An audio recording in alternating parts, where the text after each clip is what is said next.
ერევნიდან თბილისში ავტობუსით მოდიოდი, მე მითხრეს, რომ სისტემაში იყო რაღაც ხარვეზი და 5-10 წუთი მომიწევდა ლოდინი.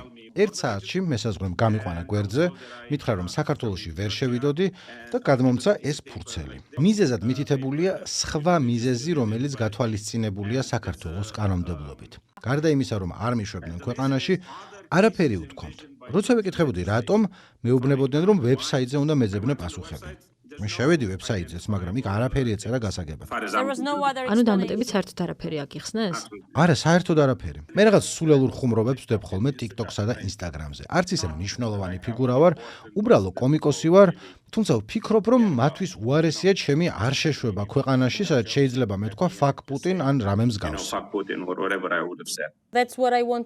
საქართველოში თქვენ გიცნობენ ანტიპუტინისტური განწყობების მქონე სტენდაპერად, ასია, ხშირად ხუმრობთ ხოლმე მასზე ან მსგავს თემებზე. კი, სადღაც 2 წლის წინ დავიწყე ჩემი შოუების მაგ სიტყვებით გახსნა საჯაროდ. Fuck Vladimir Putin. ის ანგრევს აღმოსავლეთ ევროპას და ცდილობს რუსული გავლენების სფეროების გაფართოებას. ეს შემაშფოთებელია, ამას აკეთებს დიდების მოსაპოვებლად და რუსული იმპერიის იდეისთვის. რის მიღწევას ცდილობს კიდეც, ამიტომ შეიჭრა ის უკრაინაში, ამიტომ შეიჭრა საქართველოში.